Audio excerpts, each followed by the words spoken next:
Hello everyone. आज हम the Hindu editorial discuss करेंगे और इम्पोर्टेंट जो न्यूज़ हैं वो डिस्कस करेंगे। ठीक है, तो स्टार्ट करते हैं आज के न्यूज़पेपर से। सबसे पहले कि आज के न्यूज़पेपर में आज है अपना 30 अगस्त।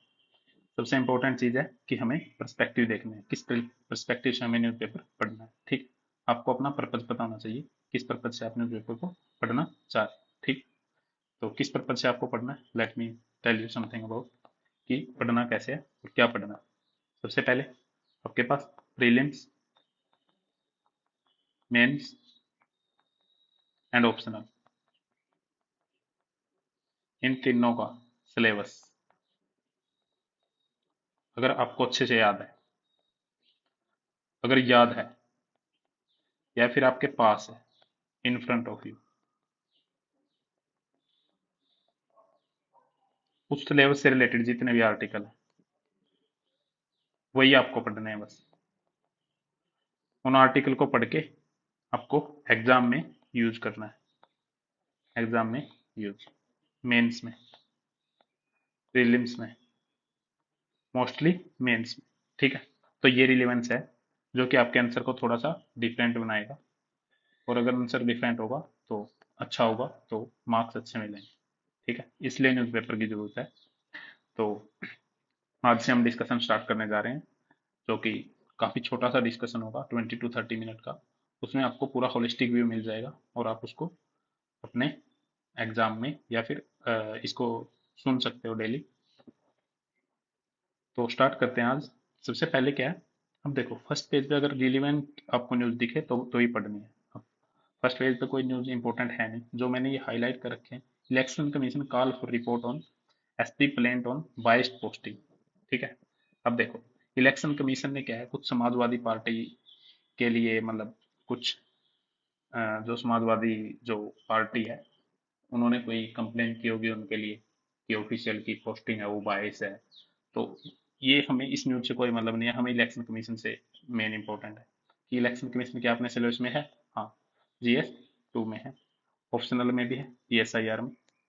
ठीक है, तो ऑप्शनल का मीन मेरा यहाँ PSIR रहेगा मोस्टली, और प्रीलिम्स में तो है ही। ठीक है, तो अब हम इलेक्शन कमीशन का थोड़ा सा बैकग्राउंड पढ़ लेते हैं इलेक्शन कमीशन के बारे में। ठीक है, आगे ये न्यूज बाद में देखते हैं। इलेक्शन कमीशन ऑफ इंडिया क्या है, आर्टिकल कब बना था, 25 जनवरी 1950 को बना था। और इलेक्शन ये किस किस के कराता है, Lok Sabha, Rajya Sabha, state legislative assembly, president of India और वाइस प्रेसिडेंट ऑफ इंडिया, इन सब का इलेक्शन ये करवाता है। और आर्टिकल 324 से 329 कॉन्स्टिट्यूशन ऑफ इंडिया में इसका मेंशन है।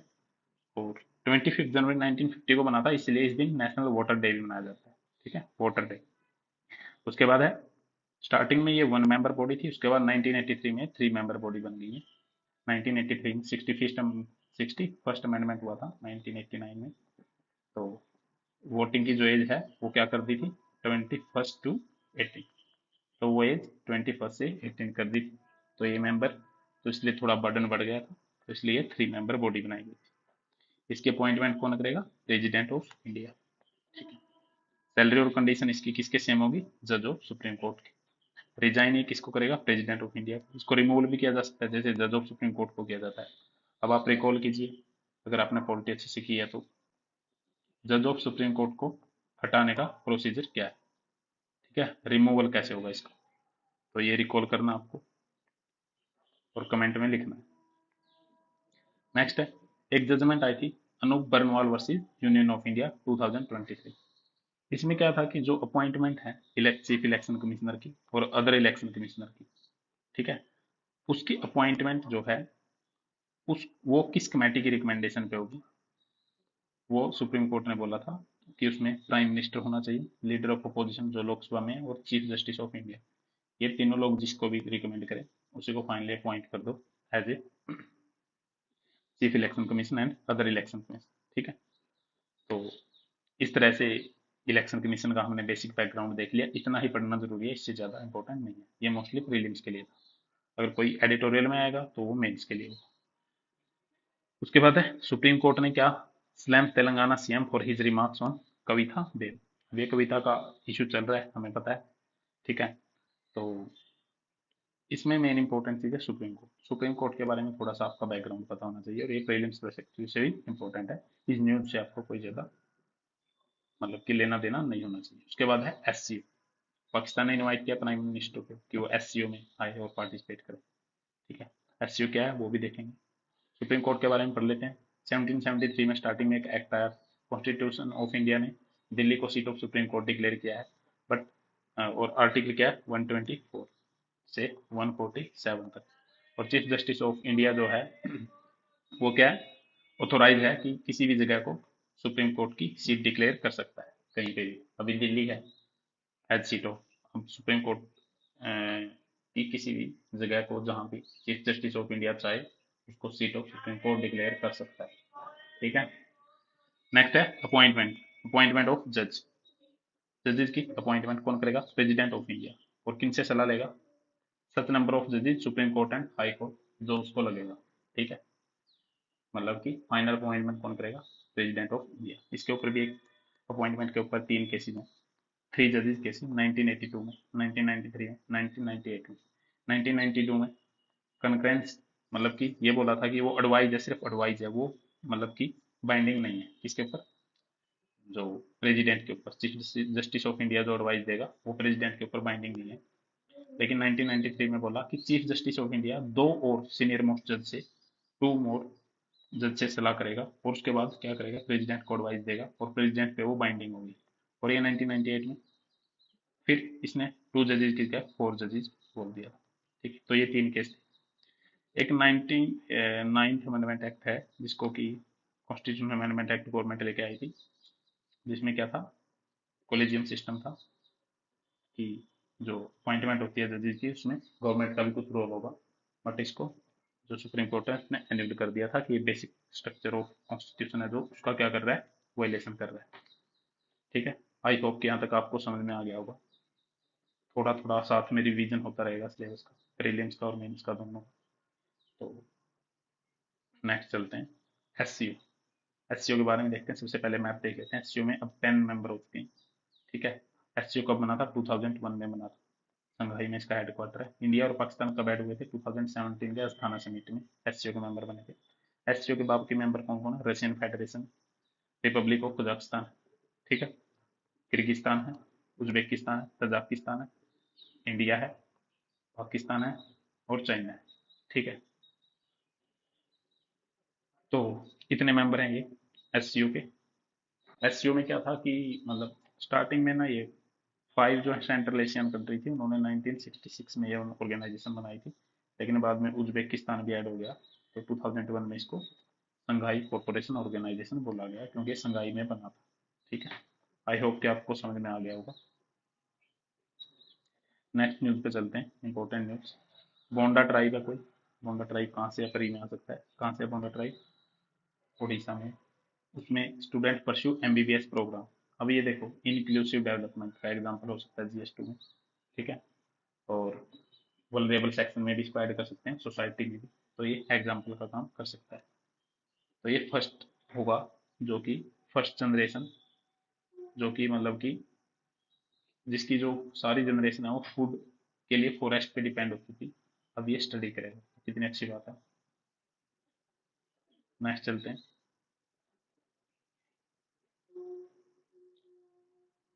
Give record on note for probe against CM Karnataka high court tells governor office. Give records on note for probe against CM Karnataka high court tells governor office. अब कर्नाटका जो government है वहाँ और governor में बन नहीं रही है क्योंकि गवर्नर बीजेपी ने अपॉइंट कर रखा है, और वहाँ गवर्नमेंट किसकी है, कांग्रेस की है। तो गवर्नर को बोला है किसने, हाई कोर्ट ने। ठीक है, तो मेन चीज़ है यहाँ पे गवर्नर ऑफिस। गवर्नर कब अपॉइंट होता है, कौन अपॉइंट करता है, गवर्नर का टेन्योर कितना होता है, गवर्नर एक परमानेंट पोस्ट है, टेम्परेरी है, और गवर्नर के कुछ केस अगर आपको याद है इसको रिकॉल कर लेना जो मैंने बोला। राज्यसभा, राज्यसभा से YSRCP MP हैं जो उन्होंने क्या करते हैं, रिजाइन कर दिया। राज्यसभा कौन से आर्टिकल में आती है, कितने लोग नॉमिनेट किए जाते हैं प्रेसिडेंट के द्वारा, कौन कौन से जो ग्राउंड है उनके, किस ग्राउंड पे नॉमिनेट किए जाते हैं। आर्टिकल किस में आएगी, 80 में आर्टिकल, और प्रेसिडेंट के द्वारा 12 हर साल, मतलब कि 12 लोग हैं जो वो अपॉइंट किए जाते हैं, और उनके ग्राउंड कौन से होते हैं? Art, literature, science, social service. ये 4 ग्राउंड है जिसके ऊपर वे अपॉइंट किए जाते हैं। सिमिलरली लेजिस्लेटिव असेंबली में भी गवर्नर अपॉइंट करता है, नॉमिनेट करता है, सॉरी, 1/6 मेंबर को। तो जो, सॉरी ये चेक कर लेना 1/6 है या 1/12, मुझे लग रहा है ये आई थिंक 1/6 होगा। तो अब ये चारों ग्राउंड है, इसके साथ साथ कोऑपरेटिव मूवमेंट, इसमें कौन करता है? गवर्नर। तो आई होप कि आपको ये समझ में आ गया होगा। ये सिर्फ न्यूज है ना, ये रिलीवेंट नहीं है एग्जाम के लिए, लेकिन इसमें जो इंस्टीट्यूशन है वो इम्पोर्टेंट है। ठीक है, नेक्स्ट चलते हैं एडिटोरियल पे। अब ये एडिटोरियल ये इंपॉर्टेंट है मेंस के लिए भी, जीएस 2 के लिए भी, और पीएसआईआर के लिए भी। अब इस एडिटोरियल में क्या बोला गया है कि जो इंडिया की जो विजिट हुई है, इंडियन प्राइम मिनिस्टर ने जो विजिट किया, कहाँ? यूक्रेन और रशिया दोनों में। ठीक है, तो इसमें क्या क्या उसके आउटकम निकाल सकते हैं इसके बेस पे। ठीक है, अब जैसे बात क्या हुई है वहाँ पे, बात कुछ ऐसे है कि जो फॉरेन पॉलिसी अप्रोच है, हमने उसमें कंसिस्टेंसी मेंटेन करने की कोशिश की। कंसिस्टेंसी, ठीक है। कंसिस्टेंसी कैसे? जैसे हिस्ट्री में भी हम नॉन अलाइन के साथ रहे, नॉन अलाइन। अब मुझे बताओ नॉन अलाइन कब स्टार्ट हुआ था और फर्स्ट कॉन्फ्रेंस कब हुई थी? ठीक है, और स्ट्रेटेजिक ऑटोनॉमी, मतलब कि हम ये स्ट्रेटेजिक ऑटोनॉमी बड़ा इंपॉर्टेंट कीवर्ड आप आंसर राइटिंग में यूज कर सकते हो, पीएसआईआर में और जीएसटी में। ठीक है, आईआर में। तो नॉन अलाइनमेंट के साथ हम रहे हैं, और हमारी जो फॉरेन पॉलिसी है वो भी मतलब स्ट्रेटेजिक ऑटोनॉमी के बेस पे हमने काम किया है। ग्लोबल पावर के साथ हमारे जो रिलेशन वो काफी अच्छे रहे, और हमने हमेशा पीसफुल नेगोशिएशन को प्रमोट किया। ठीक है, तो हमने बड़े बड़े जो मैंने जो जियो पॉलिटिक्स लैंडस्केप है उनको, कॉम्प्लेक्स जो जियो पॉलिटिक्स लैंडस्केप है उनको मैनेज किया है, बैलेंस किया। जैसे एक साइड यूक्रेन के साथ वॉर हो रही थी रशिया की, तो इंडिया के ऊपर प्रेशर आ रहा था, कहाँ से? यहाँ से भी और यहाँ से भी। ठीक है, यहाँ वेस्टर्न कंट्री है, वो बोल रही थी आप रशिया को क्रिटिसाइज करो, और रशिया हमारा इतना अच्छा दोस्त है, हम क्रिटिसाइज नहीं कर सकते क्योंकि बहुत सारा इंपोर्ट करते हैं ऑयल हम यहाँ से। ठीक है, तो हमने काफी मैनेज किया है जो जियो पॉलिटिकल लैंडस्केप है वहाँ पे। ठीक है, और अपने नेशनल इंटरेस्ट को हमने प्रायोरिटी दिखाई है, कॉम्प्रोमाइज नहीं किया। तो बात ये है कि मतलब हमने एक बैलेंसिंग एक्ट का काम किया है। हमने जब मतलब मोदी जी ने रशिया में विजिट की, तो क्रिटिसाइज किसने किया? वेस्टर्न पावर ने। ठीक है, तो इंडिया एक न्यूट्रल पोजिशन का काम कर रहा है, इंडिया किसी की तरफ नहीं है। इंडिया मतलब कि रिस्पॉन्सिबल रिस्पॉन्सिबल कंट्री है एक, जो वर्ल्ड में रिस्पॉन्सिबल कंट्री का रोल प्ले कर रही है। ठीक है, और पीस और एस्टेब्लिश करना ही हमारा मेन चीज है, सोवरेनिटी को मेंटेन रखना। या इंटरनेशनल पॉलिटिक्स में किसके प्रेशर में काम नहीं करना। ठीक है, अब मेन चीज क्या है कि मोदी जी की विजिट के जो इंप्लीकेशन है वो राइटर बोल रहे हैं कि वो समझ में कैसे है। वो समझ में आएंगे जब हम स्टेक होल्डर को समझेंगे, कौन कौन स्टेक होल्डर है। जैसे यूएस है, यूरोपियन यूनियन है, मतलब यूरोपियन कंट्री है, यूएस है, यूक्रेन है और रशिया, ये 4 स्टेक होल्डर हैं। ठीक है, ये 4 स्टेक होल्डर हैं, US, European union, European country, Russia और यूक्रेन। अब सबसे पहले जो यूएस है, यूएस चाह रहा है कि कॉन्फ्लिक्ट का एंड तक हो जाए, लेकिन स्ट्रेंथ वाली पोजीशन से हो, मतलब कि ज्यादा बेनिफिट यूक्रेन को मिले। ठीक है, इसलिए यूक्रेन ने क्या किया, अ, इसलिए यूक्रेन ने क्या किया है, मतलब कि जो रशिया का वेस्टर्न रीजन है ना, वहाँ पे इसने अटैक कर दिया। ठीक है, सो दैट जब भी नेगोशिएशन हो इनको थोड़ा सा हो जाए रिलीजियंस। और यूएस आ रहा है कि ये खत्म हो जाए वो। क्यों? क्योंकि यूएस प्रेसिडेंट के पास ऑलरेडी बहुत सारे इश्यू हैं फॉरेन पॉलिसी के, जो उसको मैनेज करने हैं, क्योंकि वो बाद में अब इलेक्शन को वो नहीं लड़ेंगे। ठीक है, तो वेस्ट एशिया का चैलेंज है, जैसे इसराइल वाला, अरब का चैलेंज। तो यूरोपियन कंट्री के पास क्या इशू है कि ये कॉन्फ्लिक्ट खत्म हो जाए। ये इशू है कि क्योंकि यूरोपियन वालों, जो यूरोपियन कंट्री है ना, वो इंपोर्ट करती थी बहुत सारी एनर्जी, ऑयल, सब चीजें कहाँ से? रशिया से। नॉर्ड स्ट्रीम 1, नॉर्ड स्ट्रीम 2, ये दोनों सर्च करना जाके क्या थी, आपको पता चलेगा। तो अभी इनके ऊपर डिपेंड थी, तो अब उनको कहीं और से लेनी पड़ रही है, या फिर यहाँ से काफी महंगी मिल रही है। तो ये भी चाह रहे हैं कि क्या ये कंफ्लिक्ट जल्दी से रिजोल्व हो जाए। ठीक है, एनर्जी का शॉर्टेज हो रहा है, वहाँ पे इन्फ्लेशन बढ़ रही है, तो मतलब वो भी चाह रहे हैं कि टेम्परेरी पीस आ जाए। क्या कॉम्प्रिहेंसिव सॉल्यूशन बाद में निकल जाएगा, कुछ टाइम के लिए तो शांत रखो। ठीक है। और इन सब में सबसे ज्यादा जो डेस्परेट है ये एंड होगा वो है मिस्टर बाइडन। ठीक है। क्योंकि वो सॉलिडिफाई करना चाहते हैं अपने फॉरेन पॉलिसी की जो लीगेसी है उसको, और अपना मतलब की हेजेमनी मतलब कंटिन्यू रखना चाहते हैं। अब क्या, अब मिस्टर बाइडेन के लिए अब रशिया तो उनसे डायरेक्ट बात नहीं करेगा, इसके लिए सबसे अच्छा ऑप्शन है इंडिया। ठीक है, कि वो आए और मतलब कि इंडिया रशिया से बात करे और नेगोशिएट करवाए। ठीक है। और रशिया क्या करता है, रशिया के लिए सबसे बढ़िया ऑप्शन है क्या, इंडिया। क्योंकि रशिया और इंडिया काफी ट्रस्टेड पार्टनर है, अच्छे फ्रेंड हैं दोनों। तो इंडिया अच्छा मतलब दोनों का क्या करवा सकता है, कॉम्प्रोमाइज करवा सकता है रशिया और यूक्रेन। अब इंडिया ने क्या किया, इंडिया क्या कर सकता है, इंडिया की लीगेसी रही है कि इंडिया ने न्यूट्रल का काम किया है, मिडिल मैन का काम किया है। ऑस्ट्रियन वार था एक और कोरियन वार था, वहाँ पे इंडिया ने काफी इंपॉर्टेंट रोल प्ले किया था।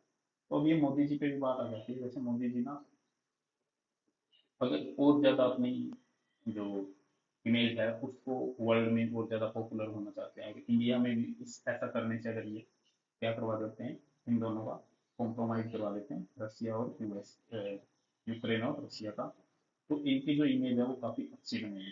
ठीक है, इंडिया में भी और बाहर। और जो इंडिया का इन्होंने विजन दिया है, विश्व मित्रा ये कीवर्ड PSIR वाले भी यूज कर दें। ठीक है, विश्व बंधु, विश्व मित्रा, इसका काम है ग्लोबल पीस और मतलब कि मेंटेन करना, सबके साथ ब्रदरहुड के रिलेशन मेंटेन करना, इकोनॉमिक और टेक्नोलॉजिकल डेवलपमेंट में कंट्रीब्यूट करना। ठीक है, इंटरनेशनल पीस और सिक्योरिटी में मतलब कि इंडिया का सेंट्रल रोल होना चाहिए, इसलिए इंडिया को मतलब कि मोदी जी ने बोला विश्व बंधु, विश्व मित्रा, international peace and security article किसमें है बताओ, इंडियन कॉन्स्टिट्यूशन में। ठीक है। अब दोनों साइड से क्या हो रहा है कि इंडिया करवाना चाहे भी तो दोनों साइड से दोनों मैक्सिमलिस्ट अप्रोच फॉलो कर रहे हैं। वो चाह रहे हैं कि रशिया पहले खाली कर दे, यूक्रेन चाह रहा है कि रशिया पहले खाली करके उसके बाद बात करें। रशिया चाह रहा है कि जितने भी हमने कंट्रोल कर लिया जिस एरिया पे वो हमारा हो, उसके बाद हम बात करें। ठीक है। तो इंडिया की काफी मतलब यूनिक पोजीशन है इसके ऊपर। तो अगर टेम्परेरी सीज फायर कराने में भी इंडिया मतलब टेम्परेरी पीस एग्रीमेंट कराने में भी इंडिया सक्सेसफुल हो जाता है, तो ये काफी अच्छा होगा, क्योंकि इसके बाद ही हम परमानेंट सोल्यूशन की तरफ बढ़ सकते हैं। तो टोटल बात यही थी, इस विजिट से क्या क्या इम्पैक्ट। नेक्स्ट चलते हैं, मूविंग द स्पॉटलाइट। देखो ये इंपॉर्टेंट है, कीवर्ड जो मैंने बताया वो यूज करूंगा सर। ठीक है, स्ट्रेटजी को तो मैंने बता दिया, नॉन अलाइनमेंट, PSIR वालों को खासकर, विश्व बंधु। ठीक है। नेक्स्ट है moving the spotlight to grassroot democracy. अब इसमें क्या बोला है कि जो स्टेट इलेक्शन कमिश्नर है ना उनको भी जो इलेक्शन कमीशन ऑफ इंडिया उसकी तरह काम करना चाहिए, इसकी जो हेजेमनी है, सॉरी इसकी जो ऑटोनोमी है उसको क्या करना चाहिए, उसको मेंटेन रखना चाहिए स्टेट गवर्नमेंट के द्वारा, उसको ऐसे नहीं करना चाहिए। अभी इसमें एग्जांपल दे रखते हैं कि इसको डिसएम्पावरमेंट किया जा रहा है। क्यों डिसएम्पावरमेंट किया जाता है स्टेट इलेक्शन कमीशन को, सबसे पहले इसने आर्टिकल बताया, ये इंपॉर्टेंट आर्टिकल है पढ़ी के लिए, 243 के 243Z, 73rd और 74th अमेंडमेंट में। ठीक है। तो इसका काम क्या होता है वैसे स्टेट इलेक्शन कमीशनर का, इलेक्शन करवाना किसी से, पंचायत के और लोकल बॉडी से, संबंधित बॉडी। ठीक है, उनको डिसएम्पावर किया जा रहा है।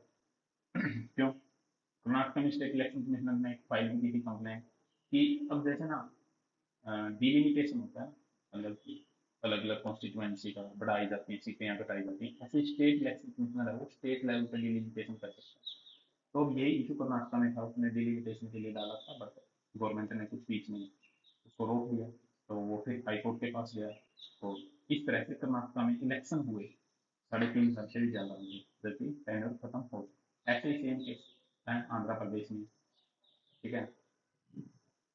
तो ये सारी चीजें एनालिसिस के बाद अब पता चलती हैं कि स्टेट जो इलेक्शन कमीशन है उसको काफी ज्यादा कोई पावर नहीं दे रखी है गवर्नमेंट ने उसको, वो जो रूलिंग गवर्नमेंट है उसके अकॉर्डिंग उसके ऊपर प्रेशर बनाया जाता है, वो काम कर रहा है। ठीक है। कैग ने जब ऑडिट किया, कैग ने जब ऑडिट किया, ठीक है, जो 74th अमेंडमेंट एक्ट है उसके इम्प्लीमेंटेशन को लेकर 18 कंट्री में, ठीक है, वो दिखाता है कि कैग ऑडिट के टाइम पे, कैग ऑडिट के टाइम पे 560 1560 यानी 100 1560 आउट ऑफ 2240 2240 में से इलेक्टेड काउंसिल नहीं है जब कैग ऑडिट कर रहा था, मतलब 2240 में से 1560 जो है वो में तो इलेक्ट ही नहीं हुई काउंसिल। ठीक है,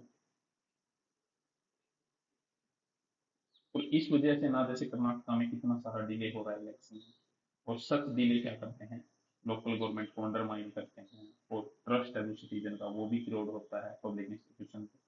अब एक इंपॉर्टेंट चीज है जो आप मीन्स में लिखोगे, Janaagraha annual survey of India city system 2023, ये क्या बोलता है, 11 out of 34 state and union territory have empowered state election commission to conduct ward delimitation। 34 state में से सिर्फ, स्टेट और यूनियन टेरिटरी में से सिर्फ 11 ने ही बोला है कि वो एम्पावर कर रखा है कि वो वार्ड का डिलिमिटेशन कर सकते हैं। अब इन्होंने इनका नाम दिया है अरुणाचल प्रदेश, तमिलनाडु, गुजरात, हिमाचल, ये सब। ठीक है, यानी कि only 35% population of India, population India की 35 पॉपुलेशन का ही 35% पॉपुलेशन का ही वो मतलब क्या कर सकते हैं, डिलिमिटेशन कर सकते हैं। अभी इनके पास डिलिमिटेशन की पावर ही नहीं है, इनकी इनकी पावर को कब चल रहा है। Electoral reform to strength third tier, अगर हमने थर्ड टायर को स्ट्रेंथन करना है तो हमें इलेक्ट्रोल रिफॉर्म में वो लेके आने पड़ेंगे, रेगुलर और फेयर इलेक्शन करने पड़ेंगे हमें लोकल गवर्नमेंट के लेवल पे, मीनिंगफुल ग्रास रूट जो डेमोक्रेसी है, ग्रास रूट डेमोक्रेसी बड़ा इंपॉर्टेंट कीवर्ड है, इसको हमें यूज करना, इंश्योर करना effective first mile service delivery. अगर लोकल लेवल पे गवर्नमेंट ही नहीं होगी तो लोगों के पास सर्विस कैसे पहुंचेगी। ठीक है, ग्राम राज को गांधी जी ने क्या बोला, ग्राम राज डिसेंट्रलाइजेशन, तो ये सारी चीजें हमसे यूज करनी है आंसर। तो ये इंश्योर करने के लिए कि स्टेट इलेक्शन कमीशन है वो फुल्ली एम्पावर होना चाहिए लोकल गवर्नमेंट के, मतलब जो लोकल गवर्नमेंट है उसके इलेक्शन के लिए। ठीक है, सुप्रीम कोर्ट में एक केस आया था, ये इंपॉर्टेंट है, मैं इसमें अगर ये यूज करते हैं तो बड़ा इंपॉर्टेंट, किसान Singh Tomar versus municipal corporation of the city of Ahmedabad and Hyderabad. इसमें कुछ इंपॉर्टेंट पॉइंट लिखे।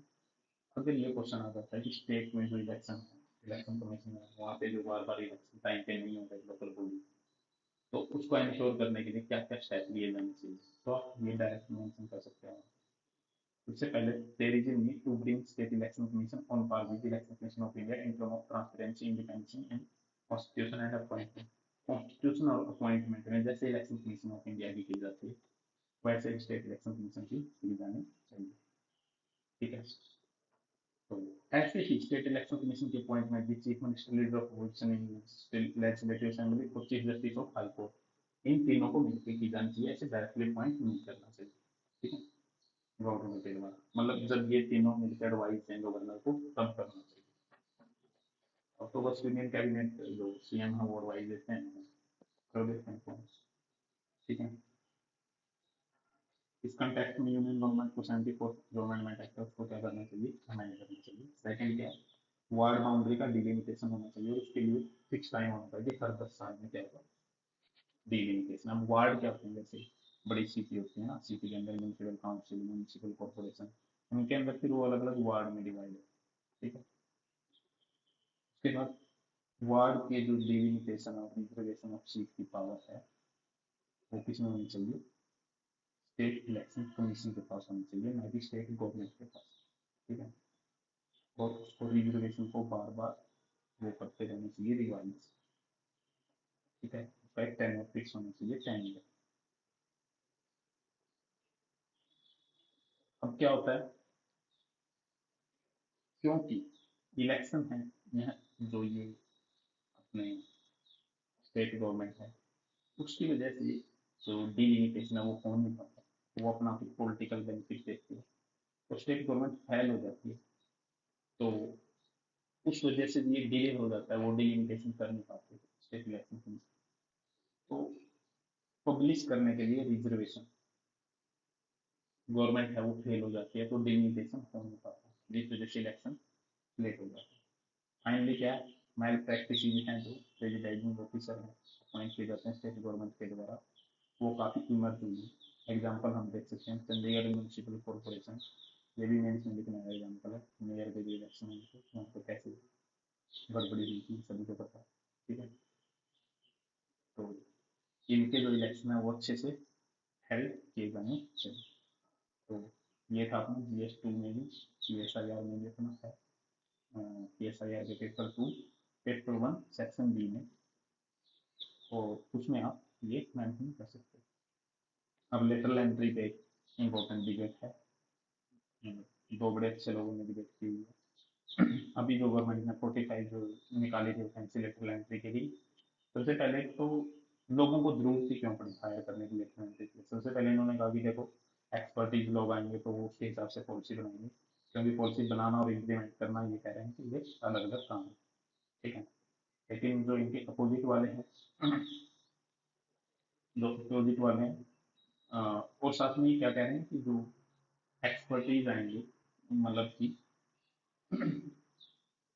जो एक्सपर्टीज आएंगे उनकी क्या है, पॉलिसी बनाएंगे और पॉलिसी इम्प्लीमेंट करेंगे तो अच्छा रहेगा। वो मतलब सेक्टर स्पेसिफिक पे फोकस कर सकते हैं, जैसे सेमीकंडक्टर पे, AI पे, जो नई नई इमर्जिंग इन्वेस्टमेंट है उसी के लिए हमने हायर किया। ठीक है, डिप्टी डायरेक्टर लेवल। ठीक है, तो ऐसी जो पॉलिसीज हैं वो एक्सपर्ट भी बना सकते हैं, IAS नहीं बना सकते। IAS बस क्या कर सकते हैं, उसको इम्प्लीमेंट कर सकते हैं। लेकिन ये क्या कह रहे हैं कि ऐसे क्या होगा कि लोग ना, मतलब इसमें नेपोटिज्म, पार्टी के लोगों को अपॉइंट करने लग जाएंगे, तो इससे जो प्रैक्टिस है वो मतलब पूरा प्रोसेस है वो कर्व हो जाएगा, वो बेकार हो जाएगा, स्पॉइल हो जाएगा, और सिविल सर्विस का जो मतलब एटीट्यूड है वो सारा डाउन चला जाएगा। और लोग इतने टफ एग्जाम से जाते हैं, वो लोग वहाँ पहुँच नहीं पाएंगे, उनके प्रमोशन में दिक्कत होगी, तो ये सब इशू क्रिएट हो जाएंगे। ठीक है, तो और ये कह रहे हैं कि पॉलिसी बनाना और इम्प्लीमेंट करना, बनाने वाले भी इम्प्लीमेंट कर सकते हैं, ऐसा नहीं कि उसको बनाने के लिए अलग से लेके आओ।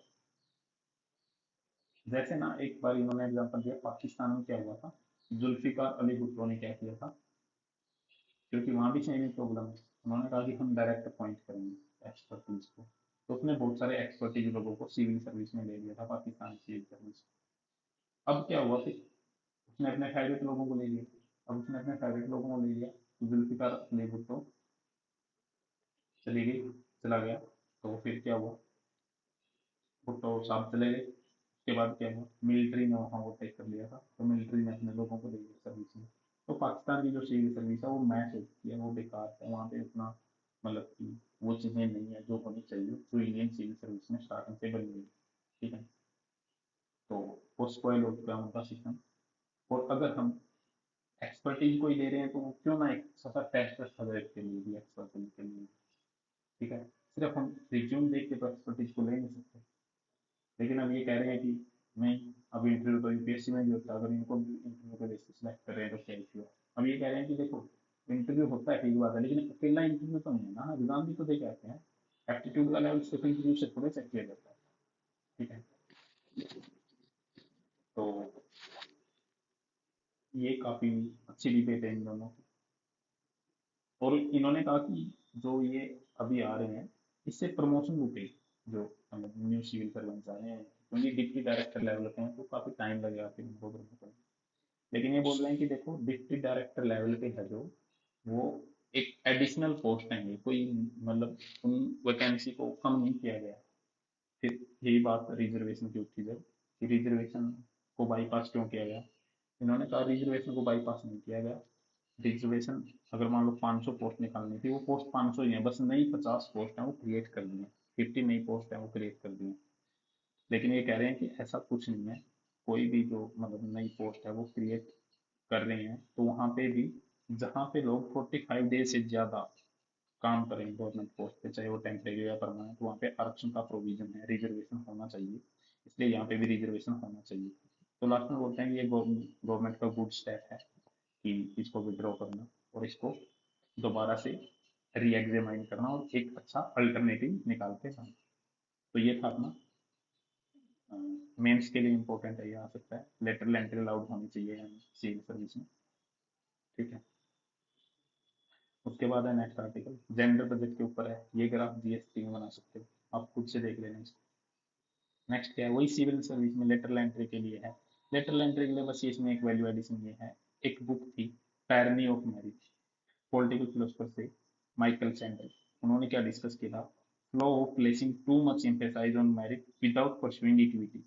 अगर इक्विटी नहीं होगी, अगर रिजर्वेशन नहीं होगा, तो हम मेरिट के ऊपर नहीं एकदम से सबको ले सकते, क्योंकि कुछ लोग हैं जो हिस्टोरिकली और काफी उन्होंने मतलब कि स्टार्टिंग से ही उन्होंने फेस की हैं चैलेंजेस, बैकवर्ड रहे हैं, तो उनको आगे बढ़ाना बहुत जरूरी है।